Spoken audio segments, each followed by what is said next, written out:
semakin aku banyak ilmu, semakin aku tidak tahu apa-apa. Nah, ini teorinya antara lain dari Socrates. Jadi, semakin orang ilmunya banyak, dia akan semakin tidak tahu apa-apa. Kita sering menganalogikannya dengan padi. Padi itu semakin tua kan semakin berat, dia semakin menunduk. Jangan lupa, ini prinsip ini kan yin yang. Jadi semakin orang tahu, itu yang. Semakin dia tidak tahu, yin. Tahu dan tidak tahu ini bertentangan kan. Tapi ternyata juga satu paket. Orang pinter itu, kalau dia sadar tentang ilmunya, pasti dia menunduk. Bukan kok terus direkayasa biar menunduk atau dipaksa dirinya biar menunduk. Karena belajar orang harus tawaduk, terus memaksa dirinya tawaduk. Enggak. Jadi orang pinter yang sadar dengan ilmunya itu otomatis dia akan menunduk, dia akan sadar bahwa sangat banyak hal yang dia tidak tahu dibandingkan yang dia tahu. Mungkin teman-teman yang rajin baca, yang rajin ikut kajian, yang rajin ikut diskusi-diskusi, seminar itu, semakin banyak ikut seminar, diskusi, kajian, ngaji, baca buku, itu kan semakin teman-teman sadar bahwa ternyata sangat banyak hal yang selama ini saya tidak tahu. Ternyata saya harus masih tahu ini dulu, tahu itu dulu. Yang selama ini saya tidak tahu apa-apa. Dan masih lebih sangat banyak yang saya tidak tahu. Maka otomatis dia akan menunduk. Jadi bukan proses yang dipaksa. Orang tawaduk menunduk itu, tapi otomatis. Ini menjalankan prinsip yin yang tadi. Semakin orang banyak ilmu, semakin dia tidak tahu apa-apa. Baik, kemudian ini juga prinsip yin yang. Penemuan kebenaran kadang menjadi awal tragedi kemanusiaan. Ini juga unik prinsip ini. Kita ini kan sering mencari kebenaran. Begitu kebenaran ketemu, itu kan harusnya jadi modal untuk membuat hidup ini lebih baik. Hidup ini lebih berkualitas. Tapi seringkali cara kita mengelola kebenaran yang kita temukan itu tidak pas. Sehingga kebenaran gandeng dengan kekhilafan kemanusiaan. Gandeng dengan tragedi kemanusiaan. Ini seperti yin dan yang. Semakin manusia pinter di akal, seringkali semakin merosot di budi kemanusiaan. Jadi orang menemukan cara membuat senjata pemusnah massal misalnya. Itu kan penemuan-penemuan kebenaran. Tapi di balik itu ternyata dia jadi sumber tragedi kemanusiaan. Orang menemukan kebenaran yang baru misalnya. Oh ternyata yang dimaksud oleh agama itu ini toh. Berarti yang benar ini. Berarti yang selama ini salah. Wah, terus diangkatlah ke publik, melawan yang mainstream, kebenaran ini kaku, kebenaran yang sana kaku, terus lahir tragedi-tragedi kemanusiaan, saling bunuh, saling merusak, saling menjatuhkan. Harusnya kebenaran itu jadi berkah dalam hidup, tapi karena manusianya tidak pintar mengelola, yang muncul justru kebalikannya, tragedi-tragedi kemanusiaan. Jadi teman-teman harus waspada karena ya itulah hidup. Ada yin, ada yang. Terus, nah kesempurnaan manusia terletak pada kerelaannya menerima ketidaksempurnaan. Ini juga prinsip kontradiksi, prinsip polarity. Kesempurnaan dan ketidaksempurnaan ini kan hitam putih.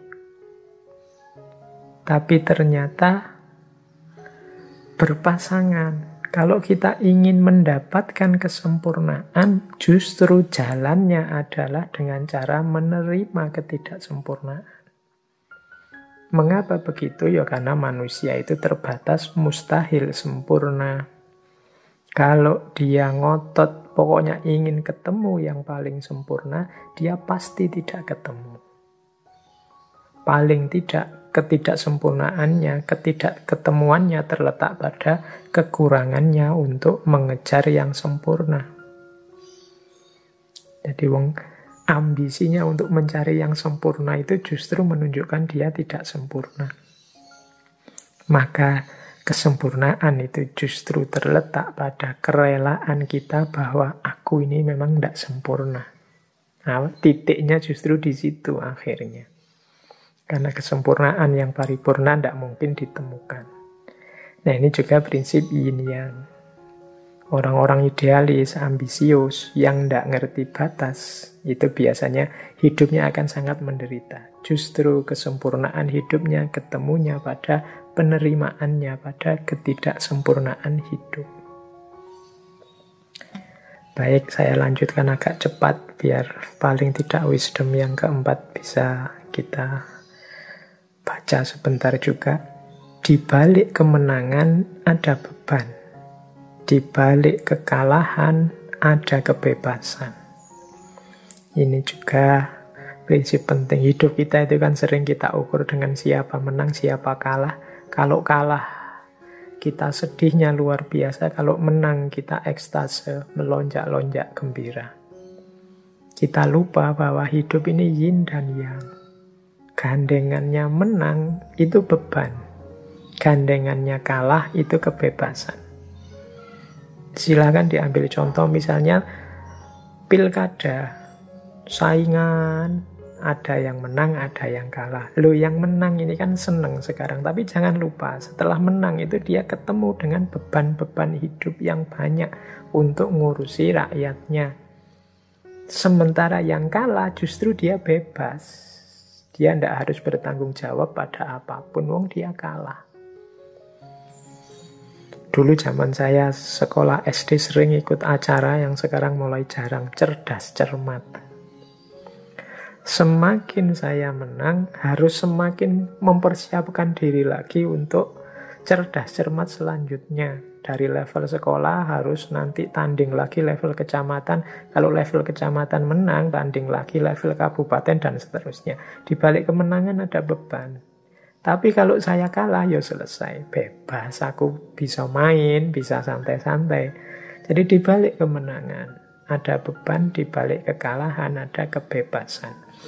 Yang kalah tidak akan ditanya, tidak akan dimintai pertanggungjawaban, tapi yang menang harus menuntaskan, mempertanggungjawabkan beban yang harus dia sandang. Jadi ini prinsip yin yang juga, teman-teman. Jadi kalau berarti apa? Yo kalau menang tidak harus jumawa, tidak harus merasa besar, merasa gembira yang berlebihan. Jangan lupa setelah itu ada beban dan tanggung jawab yang harus ditunaikan. Sementara yang kalah, jangan terlalu sedih. Bahkan mungkin kalau melihat bahwa engkau sekarang bebas itu mungkin alhamdulillah lah, bersyukur. Sekarang tidak ada tanggung jawab lagi, tidak ada beban apa-apa lagi. Sudah terlanjur kalah. Kalian misalnya yang kuliah, lulus tercepat, terbaik, menang kalian. Tapi jangan lupa di balik kemenangan itu ada sudut sisi kebalikannya. Di situ ada beban tanggung jawab.